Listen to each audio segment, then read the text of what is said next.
নমস্কার বন্ধুরা, গোপালের হেসেলে আপনাদের সবাইকে স্বাগত। সপ্তাহে এমন এক এক দিন যায় যেদিন বেশি কিছু রান্না করতে একদমই ভালো লাগে না। সেই দিন আমার আজকের এই রেসিপিটা কিন্তু আপনাদের খুব কাজে লাগবে। খুব সামান্য ঘরোয়া কিছু উপকরণে চটপট তৈরি হয়ে যায়, আর ছোট থেকে বড় কেউ কিন্তু খেতে এটা আপত্তি করবে না, কেননা এটা খেতে এতটাই টেস্টি হয়। তাই চলুন রান্নাটা করে ফেলি। আজকে এই চটজলদি দারুণ টেস্টি নিরামিষ রান্নাটা করার জন্য কড়াইয়ের মধ্যে রিফাইন অয়েল গরম করে নিয়েছি।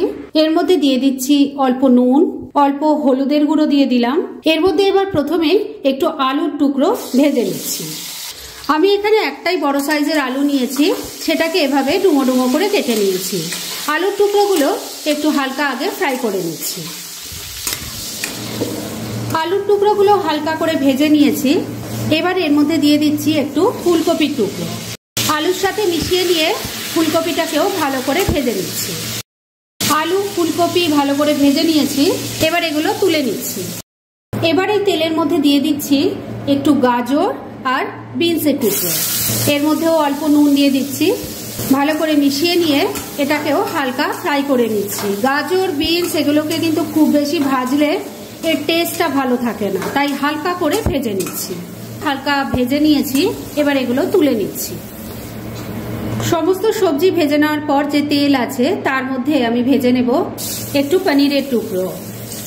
পনিরগুলোতে আমি একটু নুন আর হলুদ মাখিয়ে রেখেছি, সেগুলোই ভেজে নিচ্ছি। এবার পনিরের টুকরোগুলোকেও লাল লাল করে ভেজে তুলে নেব। পনিরের টুকরোগুলো ভেজে তুলে নিয়েছি। এবার যে তেল আছে তার মধ্যে আমি দিয়ে দিচ্ছি অল্প একটু ঘি। এবার ঘিটা মেল্ট হওয়া অবধি একটু অপেক্ষা করতে হবে। ঘিটা মেল্ট হয়ে গেছে। এবার এর মধ্যে দিয়ে দিচ্ছি অল্প গোটা জিরে, দিয়ে দিচ্ছি একটা তেজপাতা, একটা শুকনো লঙ্কা। এর সাথে দিয়ে দিচ্ছি গোটা গরম মশলা, তার মধ্যে আছে 2-3টে এলাচ, 2-3টে লবঙ্গ আর একটা দারচিনি। এবার ফোড়নটাকে কয়েক সেকেন্ড ফ্রাই করে নিচ্ছি। এবার এর মধ্যে দিয়ে দিচ্ছি আদা, টমেটো আর কাঁচা লঙ্কার পেস্ট। এবার পেস্টটা দিয়ে দিলাম। এর সাথে গুঁড়ো মশলাগুলোও দিয়ে দিচ্ছি। প্রথমে দিয়ে দিলাম হলুদের গুঁড়ো, 1 চামচ দিয়ে দিচ্ছি কাশ্মীরি মির্চ পাউডার, 1 চামচ জিরের গুঁড়ো দিয়ে দিলাম। ধনের গুঁড়ো পড়বে 1.5 চামচ। এই রান্নায় ধনের গুঁড়োটা একটু বেশি লাগে। স্বাদ মতো নুন দিয়ে দিচ্ছি। নুনটা কিন্তু খুব বুঝে দিতে হবে, কেননা সমস্ত সবজি নুন দিয়ে ভাজা আছে, পনিরটাও নুন দিয়ে ভাজা আছে। অল্প একটু চিনি দিয়ে দিলাম। এই রান্নাটাতে হালকা একটু মিষ্টি হলে খেতে কিন্তু ভালোই লাগবে। এবার সবকিছু মিশিয়ে নিয়ে মশলাটা খুব ভালো করে কষিয়ে নেব। বন্ধুরা, আপনারা আমার রেসিপি দেখার সাথে সাথে আমার ফেসবুক পেজ গোপালের হেসেল, তাতেও ভিজিট করতে পারেন। ডেসক্রিপশন বক্সে লিংক দেওয়া আছে। মশলাটা খুব ভালো করে কষানো হয়ে গেছে। এবার এর মধ্যে দিয়ে দিচ্ছি একটু মটরশুঁটি, মশলার সাথে মিশিয়ে নিচ্ছি। এবার এর মধ্যে দিয়ে দেব চাল। এটা কোনো স্পেশাল চাল নয়, রেগুলার আমার ঘরে যে চাল ইউজ হয় আমি সেই চালই নিয়েছি। এখানে মেজারিং কাপের 1 কাপ চাল আছে, আর এটাকে আমি ঘন্টাখানেক জলে ভিজিয়ে রেখেছিলাম। এবার চালটাকে দিয়ে দিচ্ছি। আমি এখানে রেগুলার ইউজের চাল নিয়েছি, তবে আপনারা কিন্তু বাসমতি বা দেরাদুন রাইস দিয়েও করতে পারেন। ফ্লেমটাকে মিডিয়ামে রেখে এই চালটাকেও মশলার সাথে ভালো করে মিশিয়ে একটু ফ্রাই করে নিচ্ছি। চালটা একটু ভালো করে ফ্রাই করে নিলে চালের দানাগুলো কিন্তু চট করে গলেও যায় না, আর খেতেও খুব ভালো লাগে। 3-4 মিনিট সময় নিয়ে মশলার সাথে চালটাকে একটু ভাজা ভাজা করে নিয়েছি। এবার এর মধ্যে দিয়ে দিচ্ছি একটু ক্যাপসিকাম কুচি। এর সাথে দিয়ে দিচ্ছি 1 চামচ ম্যাজিক মশলা। এত ভালো টেস্ট আনে এটা, আমিষ নিরামিষ যে কোনো রান্নায় 1 চামচ দিয়ে দিন, অসাধারণ টেস্ট হবে। আর এই মশলাটা কিন্তু একদম হোমমেড, ঘরোয়া সমস্ত মশলা দিয়ে এটা আমি তৈরি করেছি। যারা এই ভিডিওটা দেখতে মিস করে গেছেন তাদের জন্য আমি সাজেস্টেড বক্সে দিয়ে দেব, সেখান থেকে আপনারা দেখে মশলাটা তৈরি করে এয়ারটাইট কন্টেনারে করে রেখে দিতে পারেন।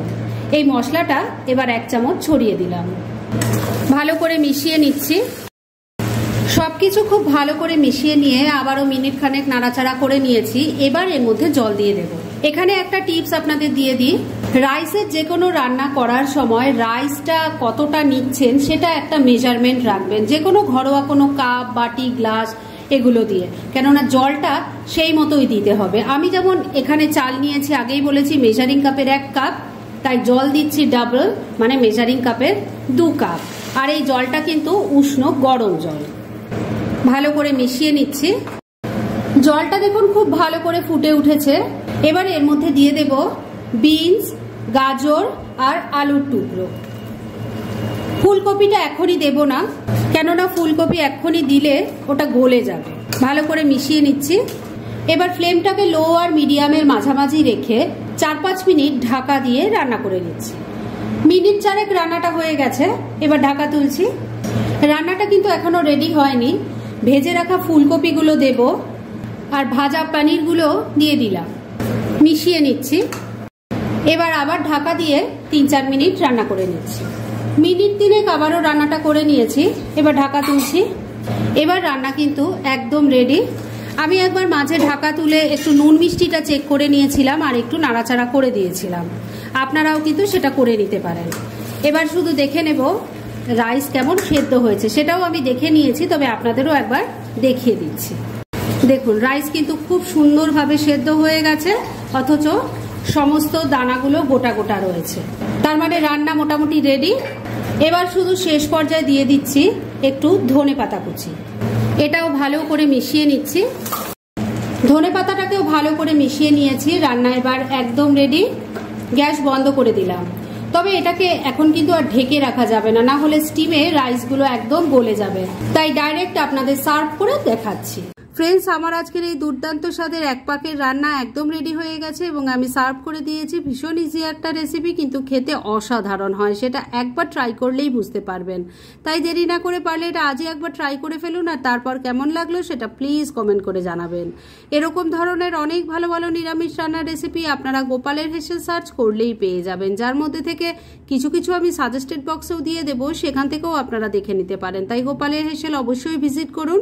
আর আপনারা কেমন ধরনের রেসিপি চাইছেন সেটাও কিন্তু আমাকে জানাতে পারেন। আমি চেষ্টা করব সেই সব রেসিপিগুলো আপনাদের সাথে শেয়ার করার। আর আমার আজকের এই রেসিপি যদি আপনাদের ভালো লাগে আর ইউজফুল বলে মনে হয়, তাহলে যারা এখনো আমার চ্যানেলটাকে সাবস্ক্রাইব করেননি তারা প্লিজ সাবস্ক্রাইব করুন। তাহলে আজকের মতো এখানেই শেষ করছি। পরদিন আবার এরকমই কোনো ভালো রেসিপি নিয়ে চলে আসবো। আপনারা সবাই খুব ভালো থাকুন, সুস্থ থাকুন।